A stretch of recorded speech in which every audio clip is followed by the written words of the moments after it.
How much difference can one man make? That's the question that'll sure be answered in the upcoming play, The Man from Earth, written by the same mastermind who wrote Star Trek and The Twilight Zone, Jerome Bixby. Adapted by Richard Schenken. Here to talk about this performance is Ned Record, the director of the show, and star of the show, Matthew Van Reddering. Guys, thank you for coming in. Appreciate it. So this is kind of an interesting concept. Tell us what this play is all about. At its core, this show's about a 14,000-year-old man who's survived until present day. I mean, I'd say that sums up generally.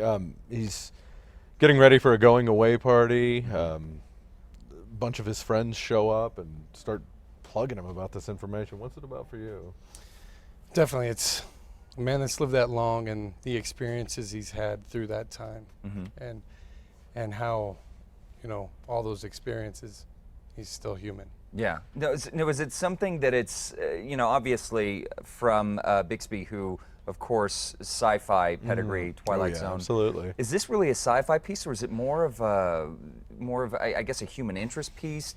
Because I could imagine the concepts are vast, and you're going to write a play about a 14,000-year-old man. It could be sci-fi, it could be something that really is encompassing the whole human experience. What is it for you guys? I think it's actually a little bit of both. What starts out as a science fiction piece, it's very much, there's an old Twilight Zone episode called Long Live Walter Jameson, which this was definitely the inspiration for this piece.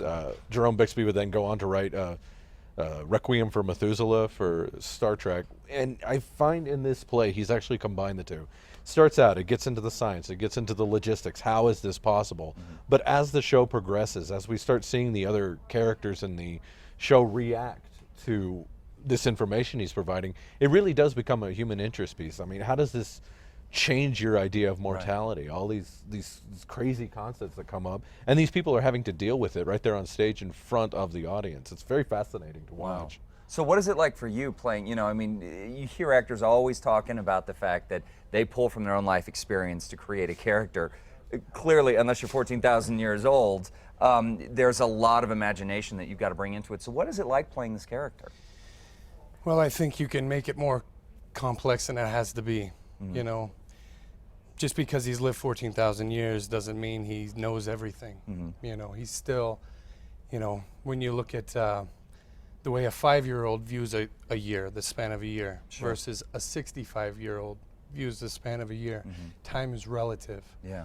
So it's still the experiences of that time that makes the difference in his life and who he is. Gotcha. That's an interesting. I wouldn't think of it that way. So now the show it opens in a couple of weeks. Is that right? When does it open? It opens May 16th, so 2 weeks from tomorrow. Okay, 2 weeks from tomorrow, and of course at the Adobe Theater, fantastic black box theater on the west side of town, folks, if you've never been. And you run through June 8th, is that correct? We do. That is correct. Okay.